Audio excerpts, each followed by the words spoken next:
Welcome to the She Would Know podcast, where curiosity meets expertise.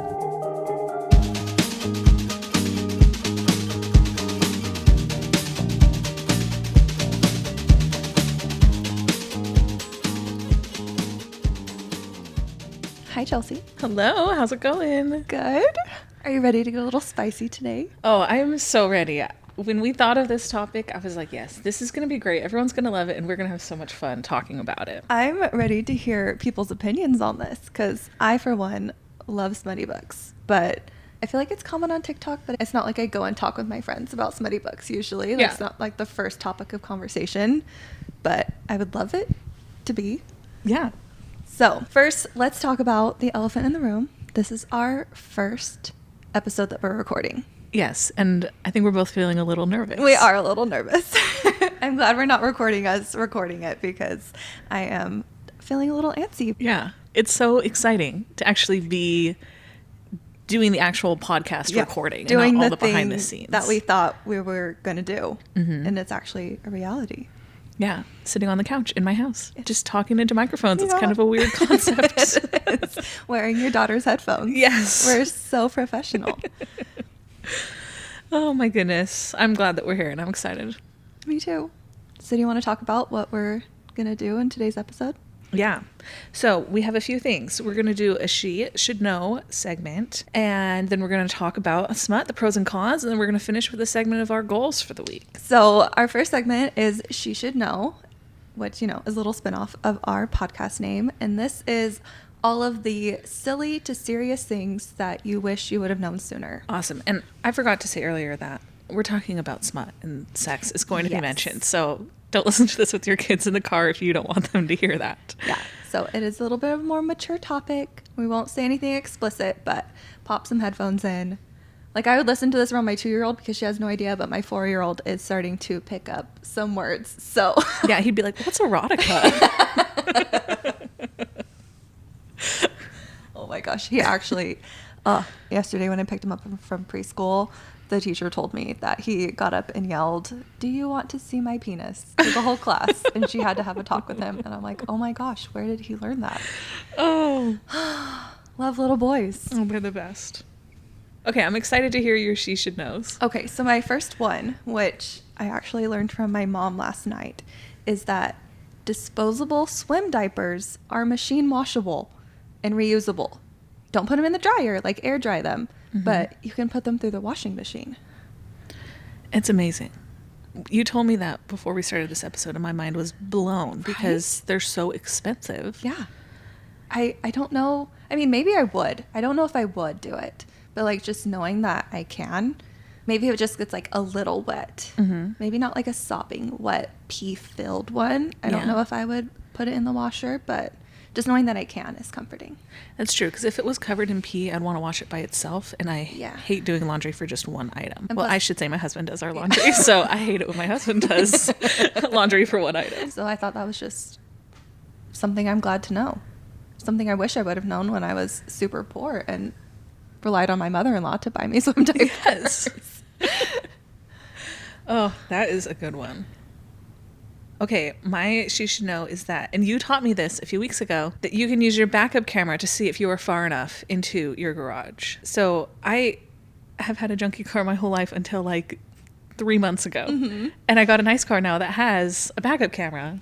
And I live in a very small house and my garage is very small. My car fits like within a foot of my garage. So it was life-changing when you told me that, because I would turn off the car, get out, go and see if I didn't want to close my garage door like on my car. And then you told me that and I was like, oh my gosh, it's so genius. And then I told my parents and they do it too. My dad even put a line of tape on the ground so that he can see exactly, because they have to park not close enough to the door because my grandma lives with them and she needs enough room to what's the word? Get some momentum to go up the little ramp to their door. She's like 86.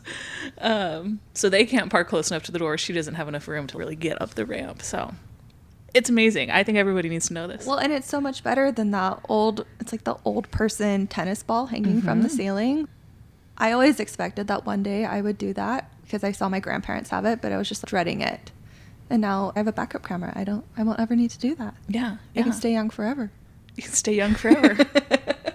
Do you feel like you're turning into your parents in ways? 100%. Yeah, me too.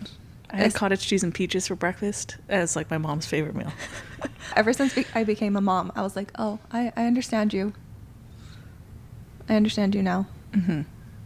But before then, I was like, no, absolutely not. We're completely different people. Yeah, me too. But I don't hate it. I like my mom. Yeah.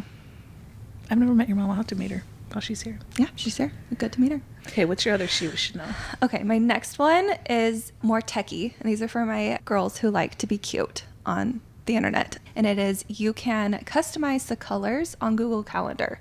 So you know how it's just the generic primary colors and it's not super cute. What you can do is if you have different calendars for like work, school, social media, fun, whatever, you can customize the colors to be cute. So all you need to do is you go to Pinterest and you find a cute color scheme that you like, get the hex codes, and you can go in and change them all to be whatever color scheme you like. So I'm really excited. I'm going to go home and do that. And I'll show you guys, I'll film something so you guys can see how you do it, because it just makes you a little bit more excited to look at your calendar when it's cute. I know. I love that tip. Okay, my last she should know is that when you buy jumper cables, just buy the longest length you can get. Yes. It's worth the extra $10 or whatever it is, because we were just jumping a car this morning and we had to put the cars in the weirdest little puzzle to get them close enough to be able to jump them. And I'm like, why didn't... And I remember the day we bought them on Amazon and we were like, oh, just get the shorter ones. They're cheaper. And now I regret it. Yeah. Don't rely on a man to have jumper cables. Yes. And everyone should have their own. Yes, in their you home. should. Longest length possible. I completely agree. Awesome. Well, that was a good she should know. Yes. So we will have a Google form where you guys can submit your she should knows at any time. We'll have it in a little highlight bubble on our Instagram, and we would love to hear all of your big sister advice or just things that you learned later on in life that you wish you would have known when you were younger, so that we can share them with everybody. Oh, I'm so excited to see what people submit. So the main topic for today is the pros and cons of smut. And we're going to try to do a few of these pros and cons types of episodes. So let us know if you like them. Obviously, these are all our opinions. If you have differing opinions, that's totally fine. And we would love to hear your opinions. Obviously, we only know our experiences, so we can only share what we think. So let's define smut. Maybe someone doesn't even know what that means. Yes. So I define smut personally as open door romance books. So it's not the fade to black, you know, in the movies where it's like they start kissing and then it's closed door. It's open door. It's details about what goes on in the bedroom, which is not everyone's cup of tea, which is okay. Yes. And when we were talking about this, I kept calling it erotic fiction. Mm-hmm. And I think erotic fiction is an appropriate term for it, but calling it erotica is not appropriate, right? So erotic fiction is just fiction that has, like, it's a story and there's erotic moments in it, but erotica is like the whole story is just the sexual experience that's being described. Well, and even then, I feel like the erotic fiction that was written 20 years ago is very different from the kind that's written today. Like, I accidentally started reading erotic fiction when I was about 13 years old. Just because I had a shared Kindle account with someone who was reading open door romance novels. And so I was exposed to that and I was like, whoa. But from what I remember, it was very much heaving bodices. It was giving 10 Things I Hate About You, the secretary, when she was writing her erotic fiction about what Reginald's quivering member. It was those vibes. It wasn't very realistic. It felt very much from a man's perspective. Like what they thought women wanted when it came to sex. And nowadays, since I've gotten back into it as an adult, it's more women writing for women, which has been really fun to read. Yes. To be tailored to your own mindset and preferences. And I think obviously not every woman is the same, but most women want more of like an emotional intimacy component in all of it, and not just like, I don't know, acrobatic crazy sex. I mean, there's that too, but it's also just more realistic. I think it addresses common insecurities that women have.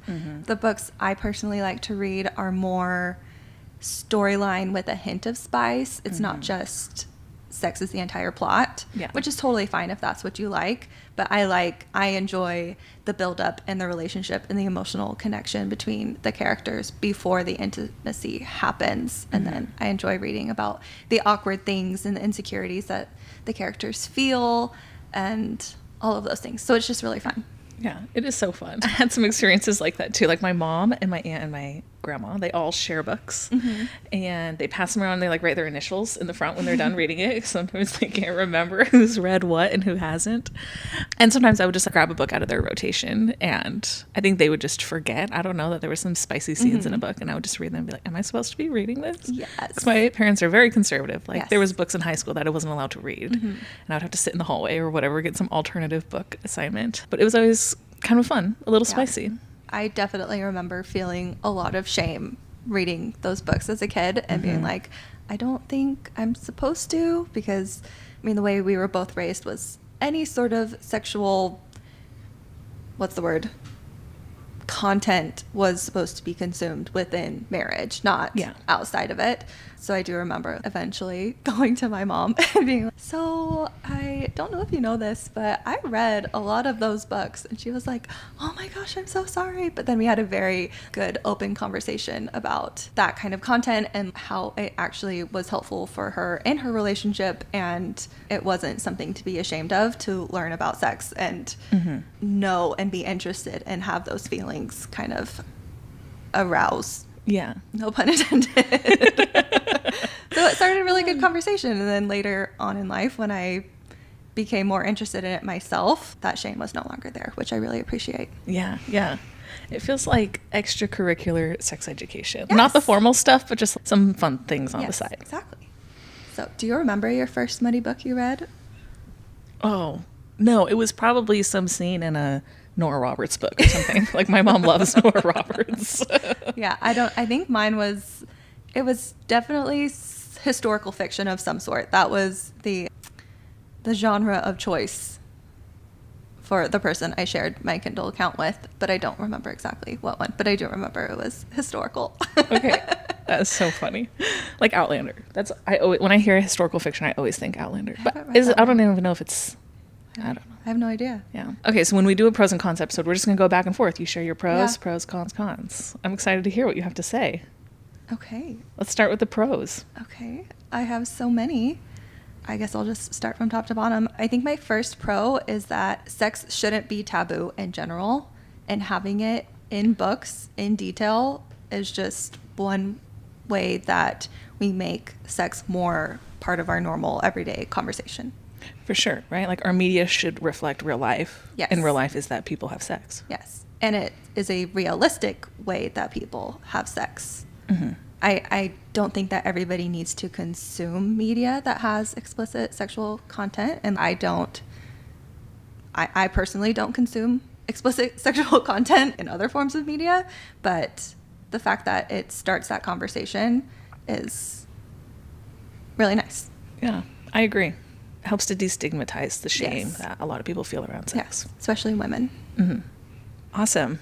Mine is that it's more ethical than porn. I think that's a huge pro of it. Like if you want sexual media, it's extremely way more ethical than porn. There's no people being taken advantage of. There's no bodies being exposed. No trafficking. No trafficking. Abuse. Pornography is just such a terrible industry, but it's way more ethical. And I think it's easier to get an idea of what you're getting yourself into. And there's like ratings on books, I think, that are pretty reliable. Yes. Which I wouldn't necessarily trust a rating about how spicy a type of porn was or something like that. Well, and I think in general, it can be more realistic. I mean, I personally haven't watched porn, but from what I understand is that there's a lot of smoke and mirrors that goes into making it what it is. And in books, obviously, since the author can kind of control the narrative and control the description of the characters, they're to include those I don't want to say insecurities again, but those things that make things a little bit more realistic to the reader. And even then, as you're consuming it as a reader, you can kind of visualize things in your own perspective. Whereas when you're watching something, I mean, it's the whole book versus movie argument that people have been having for generations. It's like you read a book and then you see it in the movies and you're like, oh, well, that's not how I pictured it. So when you're reading it, you can put your own spin on it and your own perspective and kind of interpret things as you would. Yeah. Yeah. And your brain is going to create a movie with the amount of detail that you are comfortable with. Yes. Yeah. And I think in general for women, I think most women don't like to watch porn. I mean, I don't want to say that as a generalization, but some people say that women read their porn. Like, and that's a joke that's been made, which it's true in a way. Someone wrote this, that women don't usually get horny and then read erotica or smut. They read erotica and then get horny. So it's not like they're going to books to get in the mood and to get off or whatever. It's just part of the experience. Yeah. Yeah. Makes reading a little more fun. There you go. I grew up, my parents had very open conversations with me, but they weren't like giving me ideas of what to do in the bedroom, which I really appreciate. And the internet is a scary place, and I don't exactly like to Google things. So the fact that I can just read in a book and be like, oh, that sounds interesting. It's kind of fun. Yeah. Like ideas for dirty talk. Like I'm not comfortable with dirty talk, but it's also, all right, if I can just copy word for word. I could say that. Yeah, it's like, oh, okay, I can just recite that and then see how it goes, and it's helpful. It is, and I think it's helpful to like see it play out.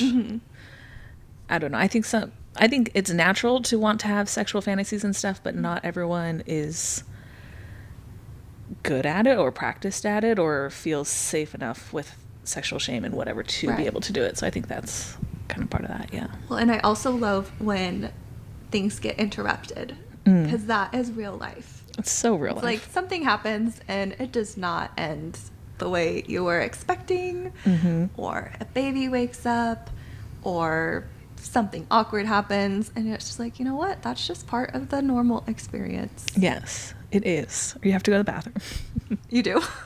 Or you have to go to the bathroom. Yeah. I was like, I just went. I'm 35 weeks pregnant, so it is very realistic that I could have to go to the bathroom at any moment. Yeah, like interruptions happen. Or it's like, oh, I forgot something.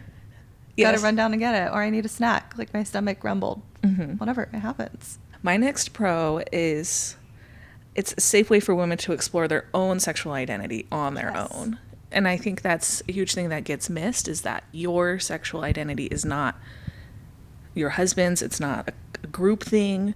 You have your own individual sexual identity. Your partner has theirs. And then you have one together. There's like 3 different containers. But I think for women, our own stuff often always gets neglected. But our own sexual identity, I think it's just a fun and safe way to do it where there's no shame and it's private. Like you can be sitting there reading a book around your friends or family or in the library or whatever. And it can all happen in your brain in a very private, safe way. So yeah, has reading smut helped you identify, like develop your own sexual identity? I would say absolutely. Yeah, me too. Because, I mean, just being exposed to different narratives around the sexual experience and learning new things. Some things it's like, yeah, nope, right off the bat, not interested. And other things it's, oh, well, yeah, I might be interested in that. And then going along with that, it can also be an aid in self-exploration around sex. And I feel like most women grow up being taught that, for one, masturbation for women isn't really a thing or it's bad. Yeah. And then reading smut and books can be an aid in masturbation and helping you kind of explore your own body on its own, which is great. But then it can also help teach you what you like so that when you are in bed with a partner, you can better aid your own sexual experience. Yes, definitely. Husbands or any partner appreciate. Yes, yes. They want a girl, or they want someone who knows what they want in bed. Exactly. And I think, it gives a lot of good shared language and shared experiences that then you both become better sexual partners. And one other thing, too, that I really like about smut and that has helped me develop my own sexual identity is just seeing other women reading about other women enjoying sex. Yes. And just letting go of this narrative that it's not something I should enjoy, and being able to just own it and see women or read about women in books that just own it and enjoy it. And that's been good for me. Yeah. Like, you can initiate, you can enjoy it, you can take the lead. Like, your sexual desires shouldn't just be when your partner wants it. Or sex isn't just for an obligation or to have kids, whatever. Like, there's so many different aspects of your sexuality that should be explored. And I think reading about other women's experiences, even fiction ones, can be just really enlightening and really helpful. It's true. Our brain doesn't know the difference between fiction and real life. Yeah.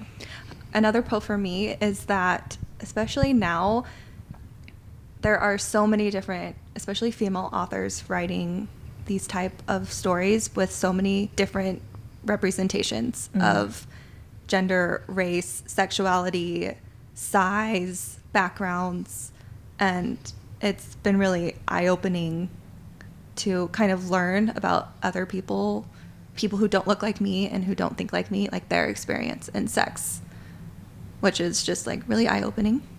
I remember reading one book, I can't remember the name of it, but it was, the main character was a black female who was very curvy, but who had a history, I think, of some sort of, I don't know, depression or anxiety, and it was her story, and it explored her, I mean, obviously there was a storyline, but then it explored her getting into a relationship and exploring that sexual relationship, and it was just really good to read that in like all the aspects. I'm sure I would have gotten a lot out of the story even if it was a closed door romance, but just hearing the dialogue or reading the dialogue between the characters while addressing the insecurities that she had and hearing that open conversation between them was just really helpful for me as a not curvy black woman, but as someone who has a postpartum body that I'm not exactly confident in, but there were things that I could relate to her character in that aspect. That was really nice to read. Yeah, that's awesome. That sounds like a good book. Yeah. Do you remember the name of it? I will find it. It's a 3-book series, and they're 3 sisters. I think their last name was Brown, but I'll find it and I'll post about it. Okay, that's awesome. Yeah, I really liked it. I can't remember whose turn it is. Is it mine or yours? It's yours. Okay. And we kind of mentioned this earlier. It's a great way to get ideas and explore fantasies without Googling. Yeah. Yeah. And I think it's fun to get recommendations from other people. And there's like I wish I could remember the name of her account. I followed it for a while. And she just shares like smutty book recommendations. Yeah. No, I think it's really fun. I think like there's so many on TikTok that just shares, I mean, that's what's popular right now on Book Talk is smutty books. Yeah. Which is super fun and fine. And I for one, think that smut should become its own genre at this point. Yeah. Because in my mind, it is. Genres exist for readers' expectation.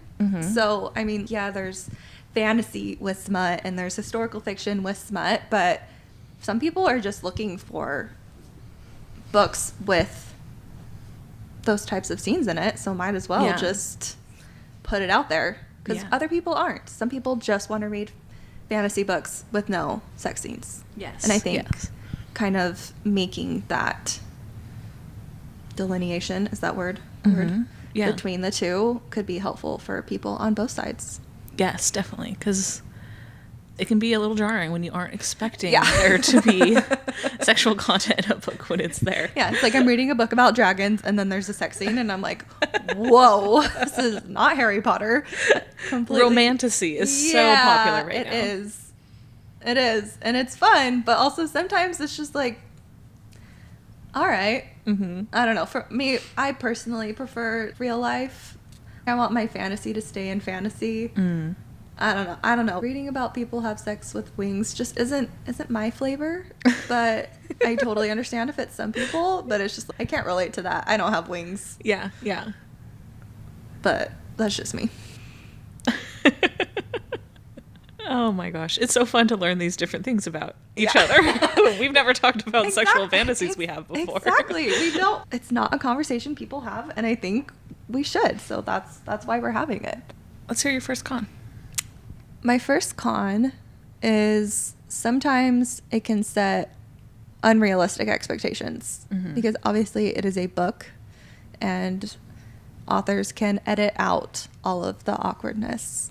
And even if it is supposed to be a more realistic scene, you might not be able to replicate that scene in real life with your partner. And so that can be, I don't know. I think it goes back to the whole argument about how porn can be bad for relationships. If that is what you understand sex to be and what you expect it to look like, and then you go to a real life situation and it's nothing like that, that can be hard.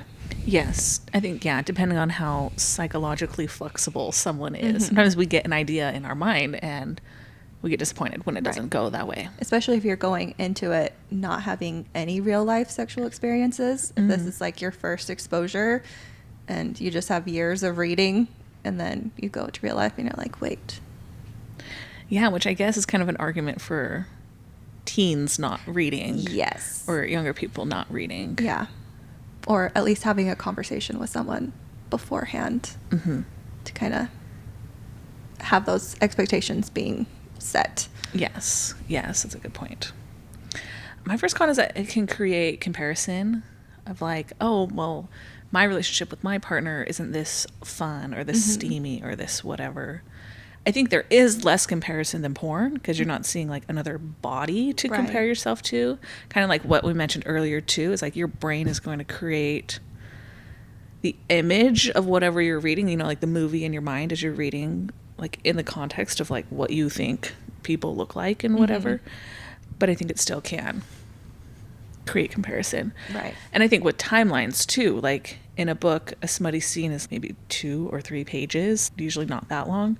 But sometimes sex is a lot longer than that in real life or a lot shorter. And there's a lot more sometimes that goes into it than just like taking off your clothes and making it work.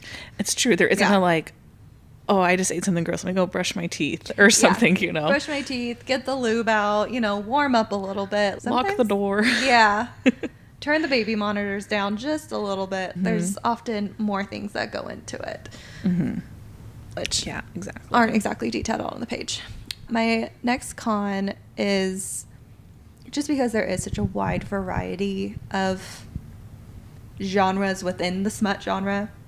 There is, I have stumbled upon some that like romanticize violence and sexual assault towards women. And that's, I mean, again, I would say it's probably more ethical than porn because it is just words. But personally, I don't like to consume that, and I don't like to normalize that in general. Yeah, and you don't want to support an industry. Maybe not even necessarily. You don't want to support an author who's doing that, but I don't know. We pay with our dollars, you know, or we vote with our dollars on things. Yeah. Well, and I mean, as an oldest sister, it's like having really anybody introduced to that. It's not something that I'm a fan of. Yeah, we don't want it normalized. That just in my opinion, I don't love that. I agree. Consent all the way. Yes.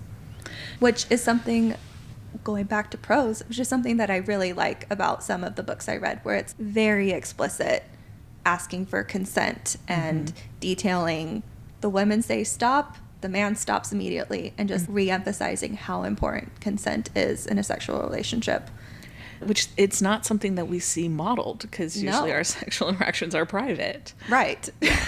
Which I'm glad of. But it's nice to be able to see and be like, oh, okay, it is okay to have that expectation. Even if it is a little bit awkward. Yeah. Sometimes it's nice. It's still worth it. Oh, that was a really good point.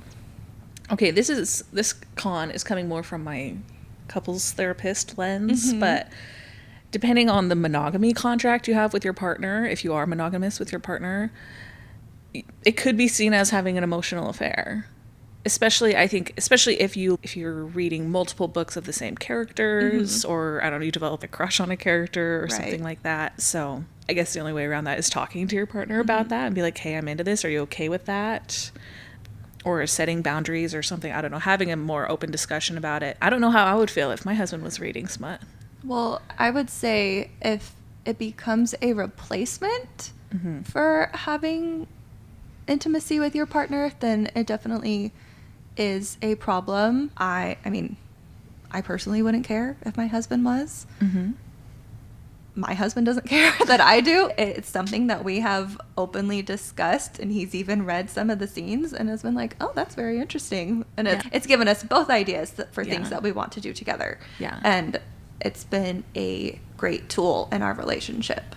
But it always goes back to your own relationship, and just having that conversation with your partner is what's going to be most important. But I mean, some are perfectly okay with their partners masturbating to porn if they're not in the mood to have intercourse. And I think if you were reading smut and masturbating, well, that would be along the same lines. And as long as your partner's okay with it, that's totally fine.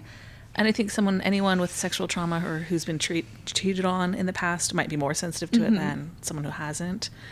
I would be really curious. I don't know how we could get accurate information on this, to know how many people masturbate while reading smut and don't. Because I know not everybody does, but I know a lot of people do. Yeah. I don't know how we would go about... Put a poll on our Google or on our Instagram. Well, that's not exactly... It's not private, it's though. Not anonymous. I'm sure there's like a Reddit thread somewhere where people have voted. I mean, honestly, I don't even care what the results are. If it's what works for you, it works for you. Go for it. I mean, there are specific, like, I don't know if you want to call it an app or a business, that are audiobooks purely... Like Dipsy? Yeah, like Dipsy. Like purely explicit content to help people explore their sexual fantasies. And I think it's along the same lines. Yeah. If you just like prefer to read it rather than listen to it, like, you do you. Yeah. You do you. You do you. My next con, which isn't... It's not really a con, but sometimes I like get pulled out of the immersion of the scene and I start thinking about the author writing it. And it's just... They're like sitting in a coffee shop. Like... and it's just like, I don't know, it's just a little funny, because sometimes then I think of myself trying to write, which I don't have interest in, but I would just feel so awkward. I feel like I would start blushing trying to describe people's body parts and the things that they're doing. And sometimes I'm okay, yeah, nope, we're just gonna skip over that. I would love to interview someone who writes smut. Is it all based on their own experience? I don't know. I think I did listen to a podcast episode with Emily Henry, who writes Beach Read and Funny Story. And I remember she talked about that a little bit and how she felt a little bit awkward knowing that her parents read them. But she's like, whatever, it's part of the normal human experience. Yeah, we're all sexual beings. Well, for the most part. Yeah. But yeah, sometimes that's just, it doesn't work for me.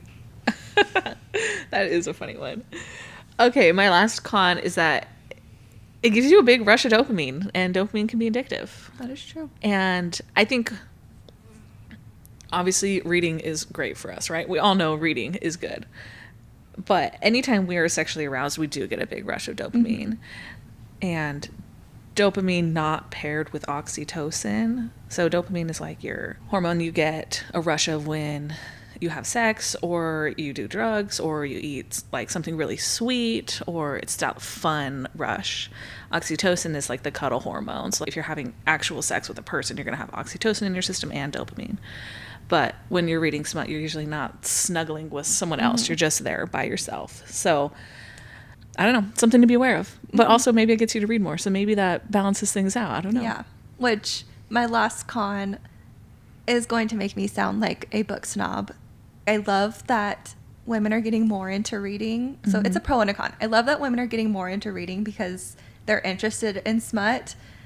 However, there's more out there than just books with sex scenes in it. And I do know some people who are not interested in a book if there's not smut in it, which, come on, there's so many good books out there. I would say, I mean, a lot of the smut books I read, some of them are just very poorly written, and I'm like that one we read for book club. Which one was that? I don't know, like a cowboy type guy, and there was the I don't even remember the name of it. I but completely blocked that out. yeah. I don't know. I'm glad that it's getting more people into reading because I love reading and I love books. And I think we have been in the TV, Netflix culture for the past 10, 15 years. And I'm glad people are getting more into books, but also just be open to books that aren't sexy. There's a whole world out there and they're still good. They are. Yeah. We should make a big list of our favorite books. We should. Do you have a favorite smut book? I loved Iron Flame. And the second one. I loved them both. Fourth Wing and Iron Flame. Yeah. Iron Flame is the second one. Yeah, Fourth Wing. I personally am not a fan, but that's fine. And I'm not very picky. You can have I'm like kind of a fan of usually anything I consume. I'm like, oh, this is great. See, I would say my favorite author who writes sexy books is Allie Hazelwood. Okay, I don't think I've read any of hers. Oh my gosh. As I'm a nerd, so they're very science-based. Ooh, fun. So they're very science-based, strong female lead, but then a strong male lead. But there's a lot of that vulnerability, a lot of that,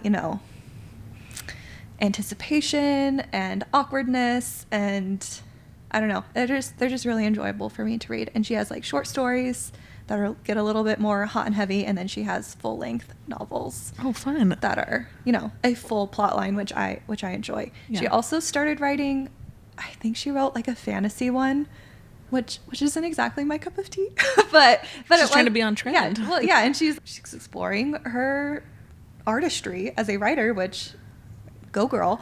I really enjoy her books. I would say hers are my favorite. Okay, I'll have to check those out. In the smut genre.